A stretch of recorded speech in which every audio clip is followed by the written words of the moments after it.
அவ்வளவு அன்பை என்கிட்ட காட்டினீங்களே கார்த்திக், இப்போ அதெல்லாம் என்னாச்சு?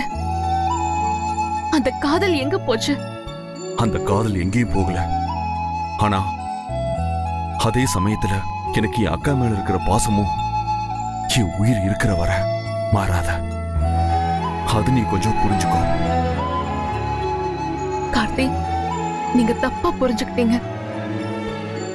உங்க அக்காவை விட்டு விலகணும்னு நான் சொல்லல. எப்பவும் நான் அப்படி சொல்ல மாட்டேன். நல்லது, நீ சொன்னாலும் நான் என் அக்காவை அப்படிலாம் விட்டுறவும் மாட்டேன். எனக்கு அது நல்லாவே தெரியும். நீங்க உங்க வாழ்க்கையில உமா அக்காவுக்கு எப்படிப்பட்ட முக்கியமான இடத்தை கொடுத்திருக்கீங்கன்னு எனக்கு ரொம்ப நல்லாவே தெரியும். அத பத்தி கல்யாணத்துக்கு முன்னாடியே நான் உங்ககிட்ட தெளிவா சொல்லியிருக்கேன். ஆமா, அதே மாதிரி நான் என்னோட வாழ்க்கையில போலீஸ் சேவைக்கு எவ்வளவு முக்கியத்துவம் கொடுப்பேங்கிறதையும் கல்யாணத்துக்கு முன்னாடியே உங்ககிட்ட நான் சொல்லியிருக்கேன். இப்ப என்ன சொல்ல வர? நான் என் அக்கா மேல வச்சிருக்க பாசமும் நீ உன் போலீஸ் வேலை மேல வச்சிருக்க ஈடுபாடும் ஒண்ணுக்கு ஒண்ணுன்னு சொல்ல வரையா? இல்ல, இப்ப நாம பேச வேண்டியது அது ரெண்டு பத்தியும் இல்லன்னு சொல்ல வரேன். இப்ப நான் இங்க ஒரு போலீஸ்காரியா நிக்கல, உங்க மனைவியா மட்டும்தான் நிக்கிறேன். அதே மாதிரி நீங்களும் உங்க அக்காவுக்கு தம்பியா இல்லாம என் கணவனா மட்டும் கொஞ்ச நேரம் என்கிட்ட பேசணும்னு எதிர்பார்க்கிறேன். அவ்வளவுதான்.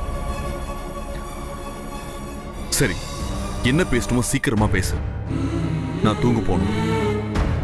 பேசி முடிச்சதுக்கு அப்புறமா தூங்கலாம். அது வரைக்கும் ஏன் அதை சுமந்துட்டு நிக்கிறீங்க? முதல்ல அதை கொடுங்க. கார்த்திக், நான் ஆசைப்படுறது ரொம்ப சின்ன விஷயம்தான். ஆனா ஒரு நல்ல தாம்பத்தியத்துக்கு அதுதான் ரொம்ப முக்கியமான விஷயம். நம்ம ரெண்டு பேருக்கும் மட்டுமே ஆன உலகம்னு ஒண்ணு இருக்கணும் கார்த்திக். அங்க நீங்களும் நானும் மட்டும்தான். அட்லீஸ்ட் இந்த ரூம்குள்ள மட்டுமாவது நாம அந்த உலகத்துல வாழணும்னு ஆசைப்படுறேன். இங்க வெளி உலகத்து பிரச்சனைன்னு எதுவுமே வேண்டாம். இந்த உலகத்துக்குள்ள எனக்கு உங்களை தவிர வேற எதுவும் முக்கியம் இல்ல. அதே மாதிரி உங்களுக்கும் என்ன தவிர வேற எதுவுமே முக்கியமா இருக்க கூடாது. அப்பதான் நம்மளால ஒரு நிம்மதியான தாம்பத்தியத்தை நடத்த முடியும்.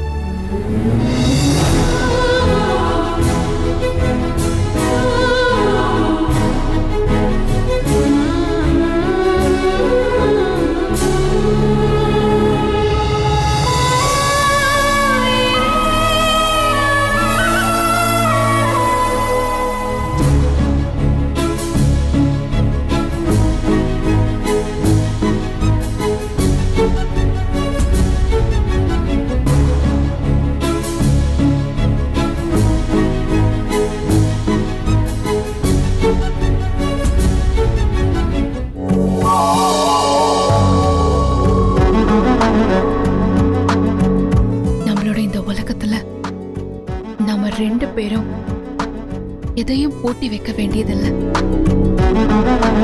நம்ம ஆசைய அன்ப தெர போட்டு மறைக்க வேண்டியதில்லை. நமக்குள்ள எந்த ஒளிவு மறைவும் தேவையில்லை. இங்க நீங்க வேற, நான் வேற இல்ல.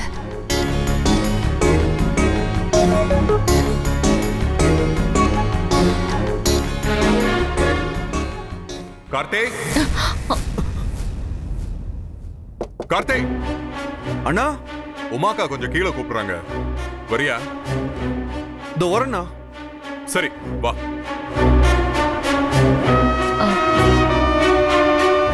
சரிங்க, நீங்க போய் பேசிட்டு வாங்க. நம்ம ரெண்டு பேருக்குமான இந்த உலகத்துல உங்களுக்காக காத்துட்டு இருக்கேங்கிறத மறந்துடாதீங்க. சீக்கிரமா வாங்க.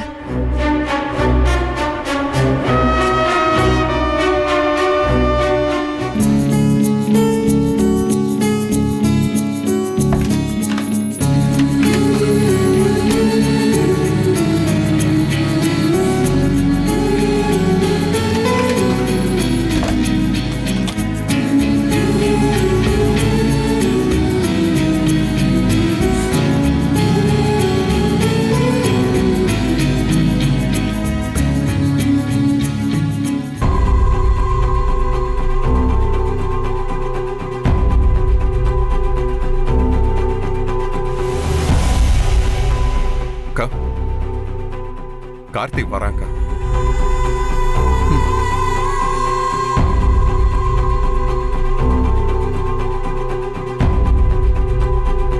என்கிட்ட பேசணும்னு கூப்பிட்டீங்களாக்கா? உட்காரு. கார்த்திக், நீ அக்கா கிட்ட பேசிக்கிட்டு இரு. அவங்க ரொம்ப கஷ்டத்துல இருக்காங்க. உன்கிட்ட பேசினா தெம்பா இருக்கும்னு நினைக்கிறாங்க. நம்ம அக்காவை நாம யாருக்காகவும் எப்பவும் விட்டு கொடுத்துடக்கூடாது கார்த்திக். அதை மட்டும் மறந்துடாத. என்ன விநாயகம், கார்த்தி எப்பவுமே என்ன புரிஞ்சுதான் நடந்துப்பான். இந்த அக்கா என்ன கேட்டாலும் கேள்வி கேட்காம செய்வான். நீ என்ன பத்தி கவலைப்படாத. அண்ணா, நீங்க சொல்லவே வேண்டாம். நான் அக்கா கிட்ட பேசுறேன். You don't worry.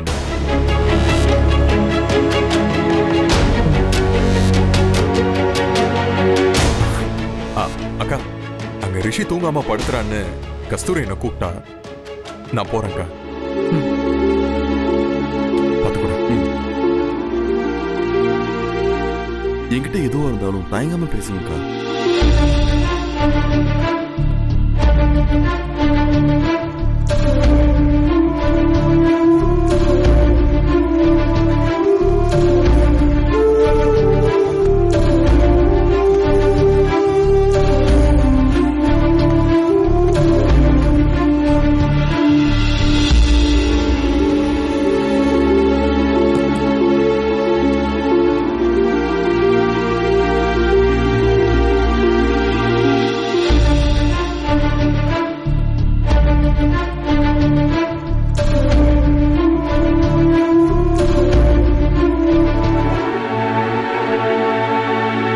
உன்கிட்ட ஒரு முக்கியமான விஷயம் சொல்லணும். உனக்கு ஒன்னும் லேட் ஆகலையே, இப்ப பேசலாமா? அக்கா, என்னக்கா என்கிட்ட பேசுறதுக்கு ஏன் இவ்வளவு யோசிக்கிறீங்க? சொல்லுங்கக்கா. நான் இதே வீட்டுல உன் கூடயும் பத்ராவோடையும் இருக்கிறது எனக்கு சரியா படல கார்த்தி. அதான் நான் கொஞ்ச நாள் வெளியில தங்கறதுக்கு ஏற்பாடு பண்ணிருக்கேன். நாளைக்கு. என்னக்கா நீங்க பேசுறீங்க? நீங்க எதுக்கு வெளியே போய் தங்கணும்? இல்ல கார்த்தி, நல்லா யோசிச்சு பார்த்துதான் இந்த முடிவு எடுத்திருக்கேன்.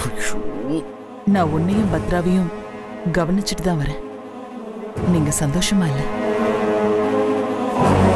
அதுக்கு நான் தான் காரணமோன்னு பெரிய குற்ற உணர்வா இருக்கு. அவ என்ன கொலை கேஸ்ல கைது பண்ணத மத்த விஷயங்கள்லாம் ஒரு பக்கம் இருக்கட்டும். ஆனாலும் நீயும் அவளும் சந்தோஷமா வாழ்றது முக்கியம் இல்லையா? அதுக்காக நீங்க என்னை விட்டு போகணும்னு முடிவு பண்ணிட்டீங்களா? ஐயோ, அப்படி இல்ல கார்த்தி. நானும் பத்ராவும் ஒரே வீட்டுல இருந்தா எல்லாருக்கும் வருத்தம் தானே. குறிப்பா உனக்கும் இதனால சங்கடம் இல்லையா? அதான் நான் வெளியில போயிட்டா நீங்க ரெண்டு பேரும் எந்த சங்கடமும் இல்லாம இருக்கலாம்ல, அதான் சொன்னேன்.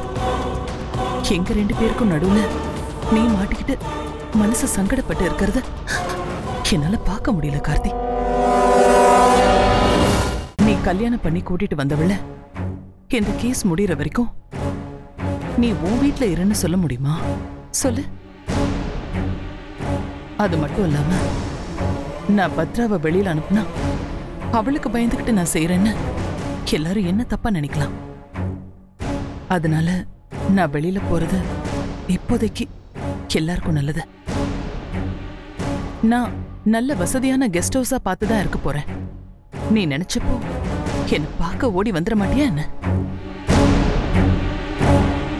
அப்போ இதுதான் உங்க முடிவுனா ஒண்ணு செய்யலாம்க்கா. நானும் பத்திரம் வெளியே போயிடுறேன். அவளை தனியா அனுப்ப முடியாதுதான், அனுப்பவும் கூடாது. அவ என்ன நம்பி கல்யாணம் பண்ணி வந்திருக்காள்ல, நான் கூடவே இருந்த இந்த கேஸ்ல நீங்க நிரபராதின்னு அவளுக்கு நான் உணர்த்துறேன். அதுதான்க்கா சரி. இது உங்க இடம்க்கா. நீங்க வெளியே போறேன்னு சொல்றது கொஞ்சம் கூட நல்லா இல்ல. நானும் பத்திரம் நாளைக்கு வேற இடம் பார்த்து. கார்த்தி, நீ என்ன தப்பா புரிஞ்சிட்டு இருக்க. நீங்க 2 பேரும் இந்த வீட்டை விட்டு போகணும் நான் சொல்லல. பத்ராவும் நீயும் இங்க இருக்கிறது தான் சரி. மேல தானே கேஸ் இருக்கு. அது முடியற வரைக்கும் நான் வெளியிலேயே தங்குறது தான் நியாயம்.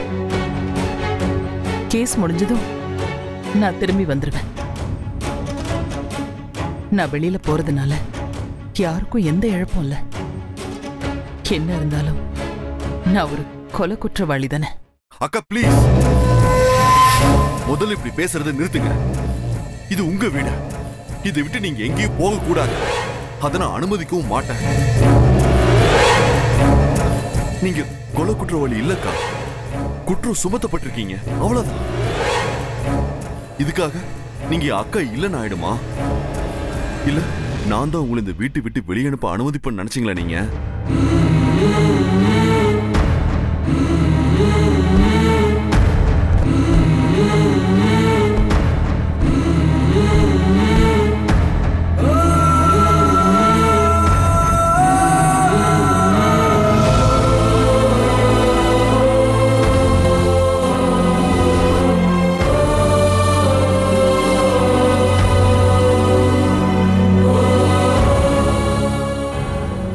என்னால உனக்குதான் சங்கடம், புரிஞ்சுக்கோ. எத்தனை நாள் இப்படி பத்ராவோட பேசாம இருப்ப சொல்லு. எத்தனை நாள் ஆனா என்னக்கா? இப்படிதான் என் தலையில எழுதியிருந்தா அப்படியே அது இருக்கட்டும்க்கா.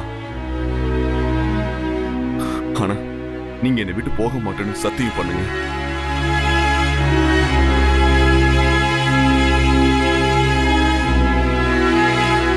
கார்த்தி, நீ என் தம்பி மட்டும் இல்லடா, என் புள்ள. நான் வளர்த்த புள்ளடா நீ. ஜெயில நான் சாப்பிடாம இருந்தாலும் இங்க நீ சாப்பிட்டியா? உன் வேலை என்னாச்சுன்னு தாண்டா யோசிச்சுக்கிட்டே இருந்தேன். என் பொண்ணு கூட பிரிஞ்சு என்னால இருந்துட முடியுது. ஆனா ஒண்ணு பிரிஞ்சு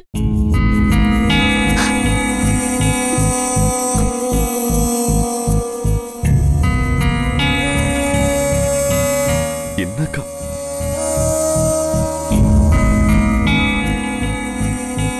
நான் ஒன்னே ஒண்ணு உங்ககிட்ட கேட்டா தப்பா நினைச்சுக்க மாட்டியே? என்னக்கா சொல்லுங்கக்கா. எதுவா இருந்தாலும் தயங்காம சொல்லுங்கக்கா.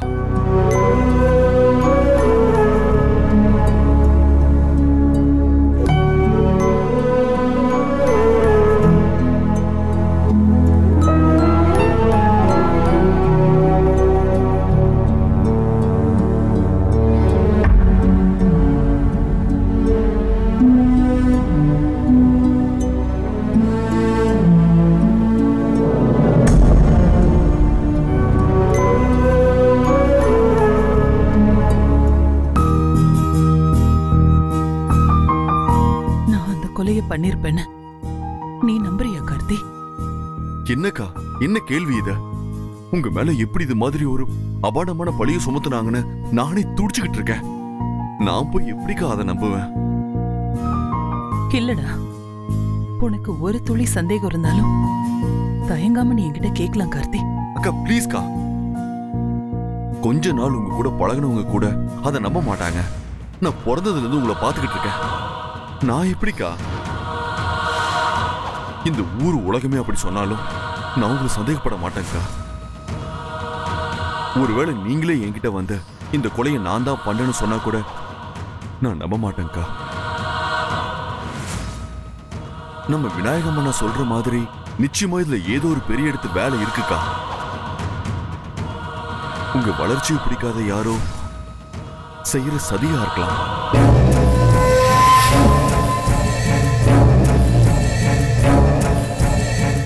ஆனா அது பத்ராக்கு தான் இன்னும் புரிய மாட்டேங்குது. அவளும் தப்பான தகவலை வச்சுக்கிட்டு அவசரப்பட்டு உங்களை கைது பண்ணிட்டாங்க.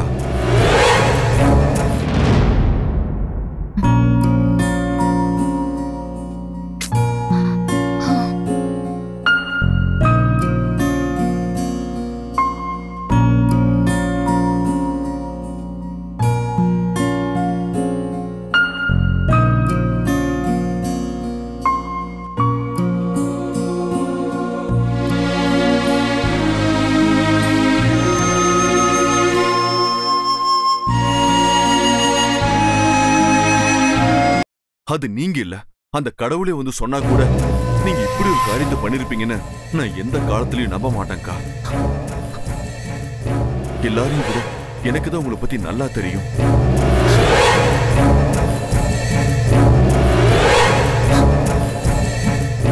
எனக்கு இது போகும் கார்த்திக்.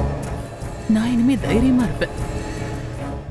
எனக்கு வேற யாரையும் விட நீ என் மேல வைக்கிற நம்பிக்கை தான் முக்கியம். போலீஸோ கோர்ட்டோ பிரஸ் மீடியாவோ என்னை பத்தி என்ன சொன்னாலும் எனக்கு கவலை இல்ல. யாரு என்ன பேசினாலும் அதை பொருட்படுத்தவே மாட்டேன். ஆனா நீ என்ன தப்பா நினைச்சிட்டனா அதை மட்டும் என்னால தாங்கிக்கவே முடியாது. அந்த நிமிஷம் நான் உயிரோட இருக்க மாட்டேன். அக்கா, என்னக்கா?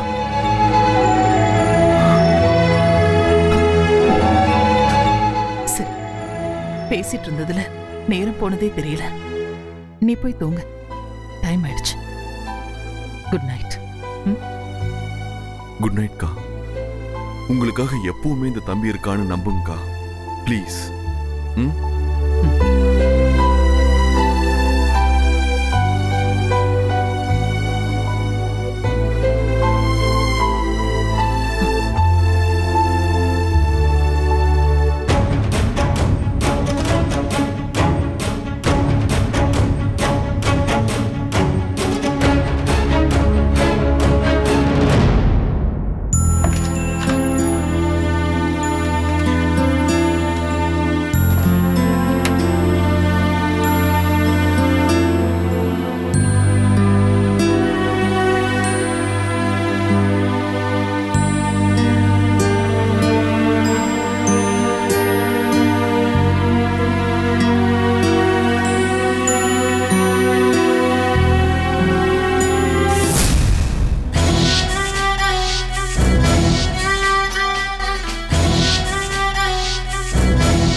மார்னிங். சாரி, அசன் தூங்கிட்டும் போல. நேத்து ஃபுல்லா ஒரே அலைச்சல், அதான் நைட்டு கண்ணு சொருகிடுச்சு. நீங்க வந்ததும் எழுப்பிருக்கலாமே.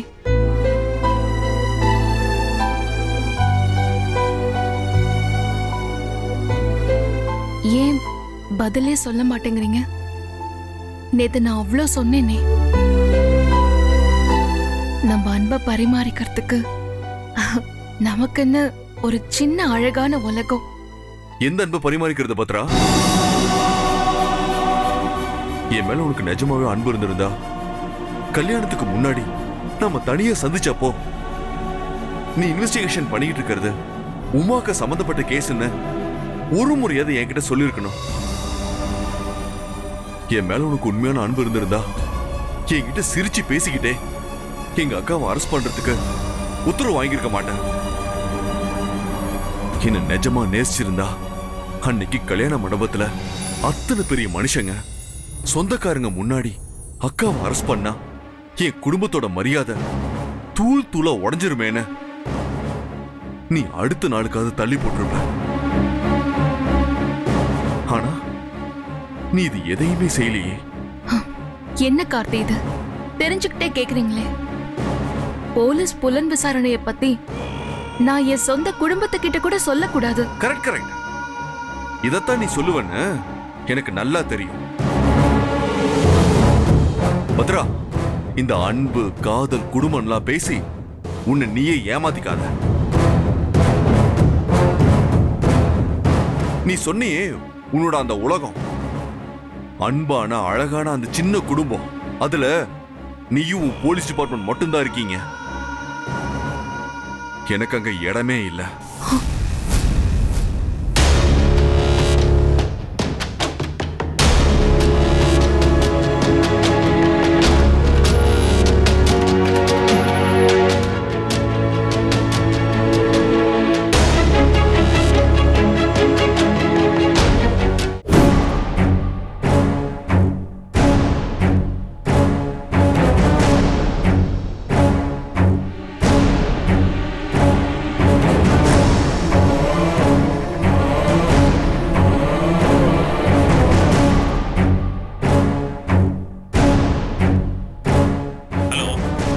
மேடம்னுவ இப்போ ஹலோங்கிறியா? ஒரு ரிங்லயே போன் எடுப்பியே, இப்போ 3 கால் பண்ண வேண்டியிருக்கு. Sorry madam. நான் சஸ்பென்ஷன்ல தான் இருக்கேன், ஆனா வேலை இன்னும் போகல. சொல்லுங்க மேடம், என்ன பண்ணணும்? ஒண்ணு வேண்டாம், நான் பாத்துக்கிறேன்.